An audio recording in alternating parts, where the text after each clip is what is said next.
what is said by the populists, by the Tea parties or the far-right parties, all these parties that are now trying to make Islam a non-Western religion, they want to marginalize us. And there is something that we need to avoid, and we need to avoid it in a clear way. What is said and what we understood when we studied what was the attitude of the Prophet ﷺ in Mecca. He was rejected by his own people, and he carried on speaking as all the prophets before him, all the messengers. Ya Qawm, you are my people. You don't like me, you don't want me, but I want you. I want to stay. I want to spread the message.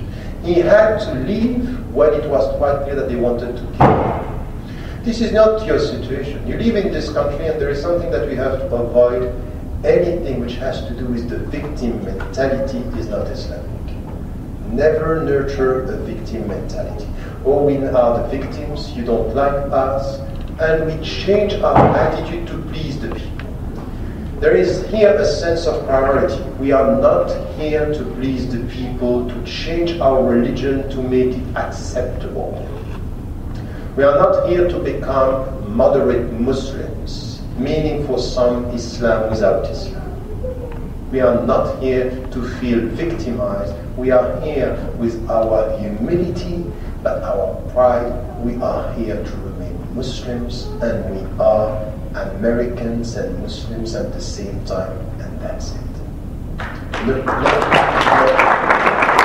need to remind you of something. Once again, it's something that I'm saying everywhere. Think about it. When you like what is said, please just be silent for 10 seconds and think about it and meditate about what we just heard. Is better than to clap. Your emotions are making you forget what you are clapping for. So just think about it. And then the second thing is, as I'm always saying, it's brotherhood. Help me to avoid being happy with what I'm saying.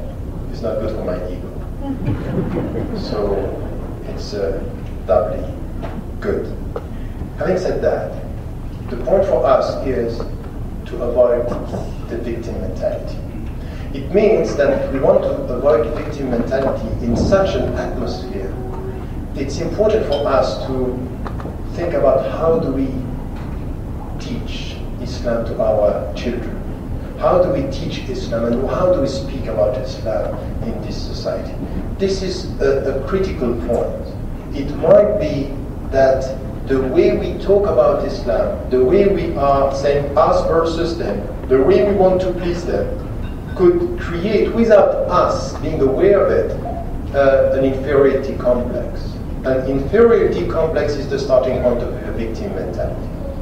Be careful. Be careful with this.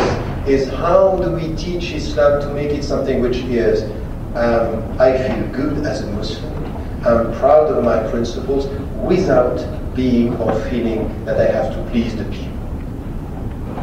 And this understanding of self-respect, of confidence, self-confidence, is the way we should teach or understand Islam.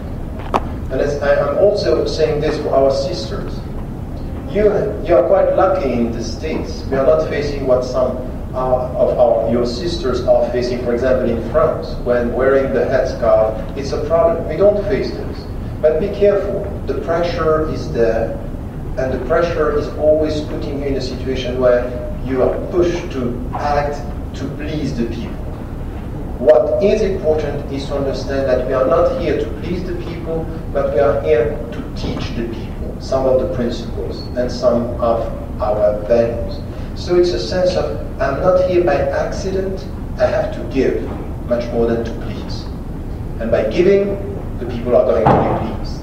The second thing which is important, in everything which is done by all these parties, and the Tea Party is doing exactly the same, if you get what is behind the way they are talking about the President Barack Obama as being a crypto-Muslim or not being a good Christian, is to say he's not one of us. And the second point is, one, to avoid victimization.